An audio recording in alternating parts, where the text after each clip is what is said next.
pleinement dans les seuls chapitres 1 à 7 du livre 3. À la fin de ce passage, Maïmonide déclare qu'il ne dira plus rien sur ce sujet. Conformément à cela, il commence le chapitre suivant avec le titre « Tous les corps qui naissent et périssent ». Enfin, il descend d'un pas encore en passant de l'opinion aux actions.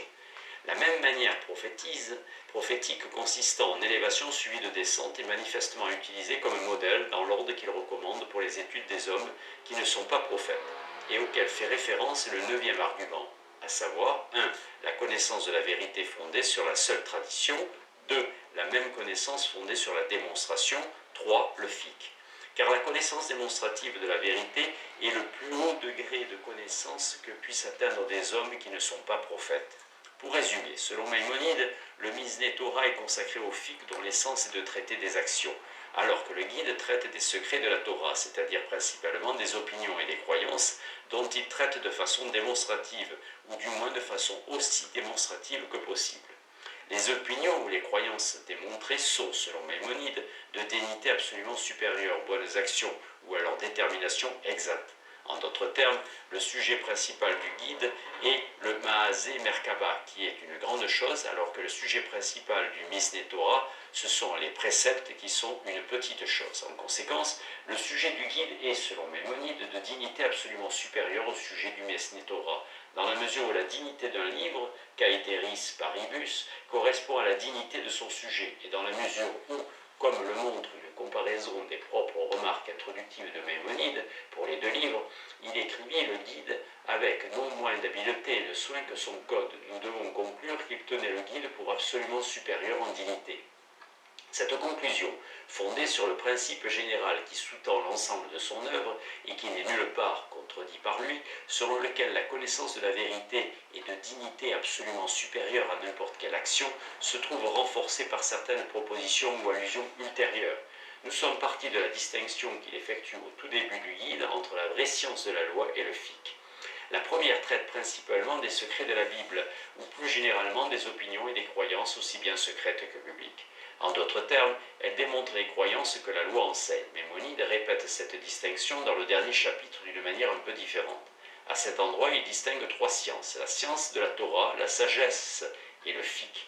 La science de la loi ou la science de la Torah ne démontre pas les principes fondamentaux que la loi enseigne, dans la mesure où la loi elle-même ne les démontre pas.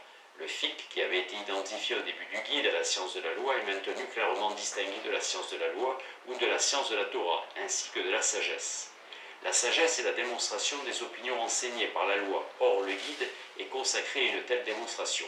Partant, la vraie science de la loi, évoquée au début comme le sujet de l'ouvrage, se confond avec la sagesse en tant que distincte aussi bien de la science de la loi que du fiqh.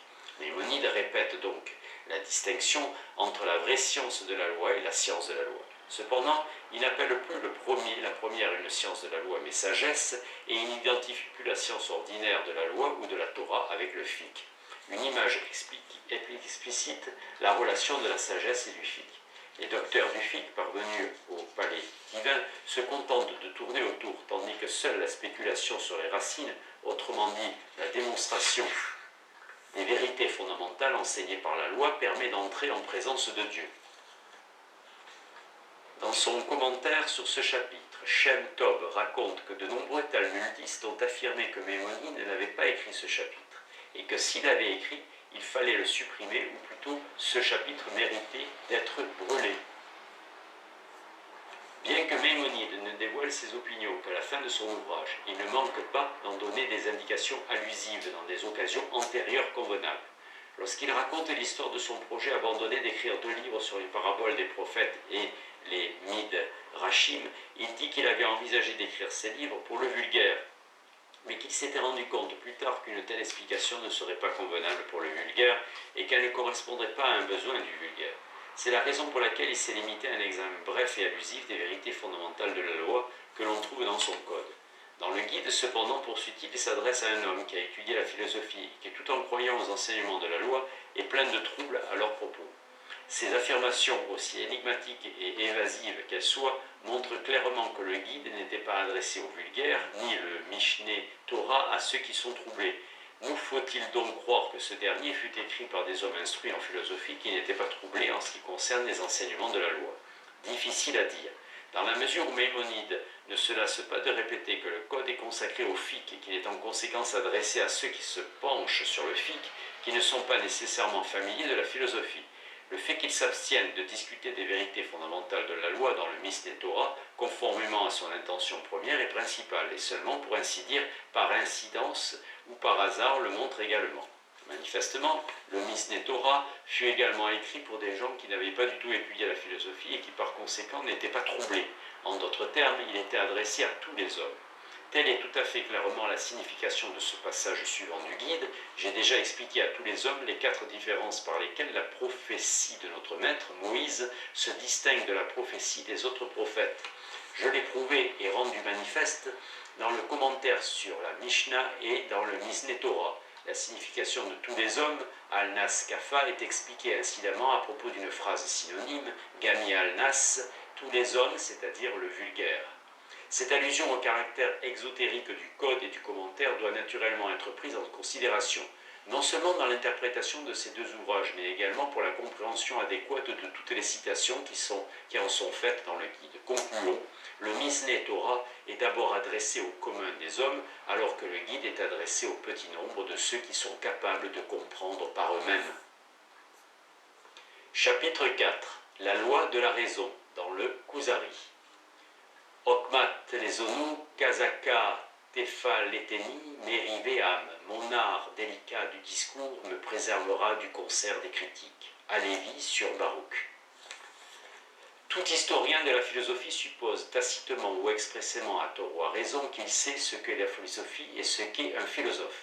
En tentant de transformer l'idée nécessairement confuse par laquelle il commence ses recherches en une notion claire de la philosophie, il est tôt ou tard confronté à ce qui est peut-être le problème le plus important impliqué par la question. Qu'est-ce qu'un philosophe? À savoir la relation de la philosophie avec la vie sociale ou politique. L'expression de loi naturelle donne une certaine idée de cette relation, mais cette expression est aussi indispensable qu'exposée à de graves objections. Si nous suivons le conseil de nos grands maîtres du Moyen-Âge en demandant d'abord ce qu'en pense le philosophe, nous apprenons que, selon lui, il y a des choses qui sont justes par nature.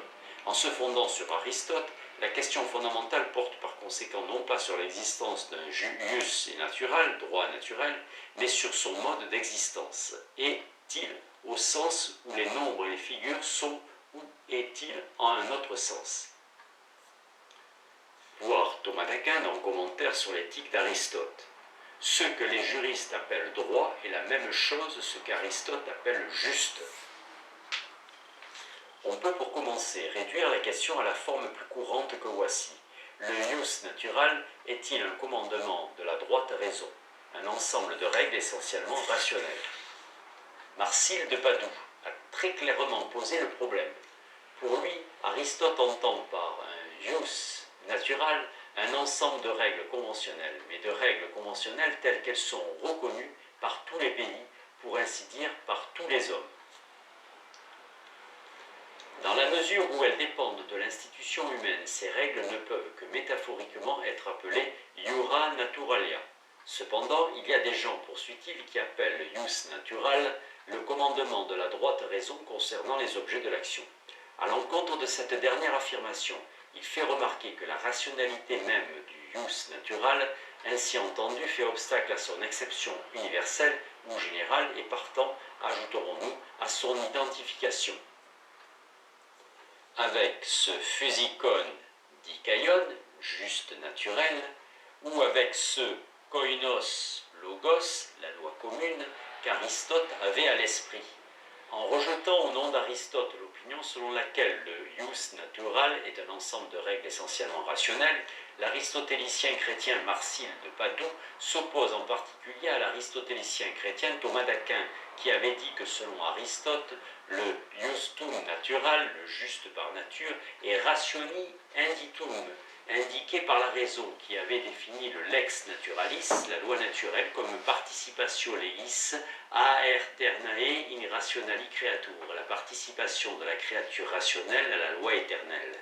Pour en revenir aux aristotéliciens juifs, Maïmonide a choisi de ne pas utiliser dans sa discussion de cette question fondamentale l'expression de loi naturelle.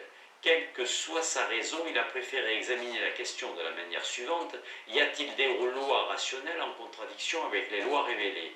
Son examen et le résultat de cet examen sont impliqués dans son affirmation selon laquelle ceux qui parlent de lois rationnelles souffrent de la maladie des mutakalimun, ceux qui étudient le kalam, dans la mesure où le contenu des lois rationnelles en question semble identique à celui de la loi naturelle. Cette affirmation semble revenir à une négation du caractère rationnel de la loi naturelle.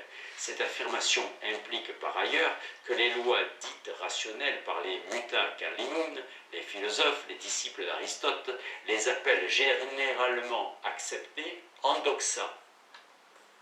Grotius semble avoir tenu pour une évidence, qu'il y a une doctrine authentiquement juive de la loi naturelle, et dans la mesure où il définit ius natural comme dictatum rectae rationis, un commandement de la droite raison, il attribue implicitement à Maïmonide en particulier la croyance en une loi naturelle entendue comme un commandement de la droite raison.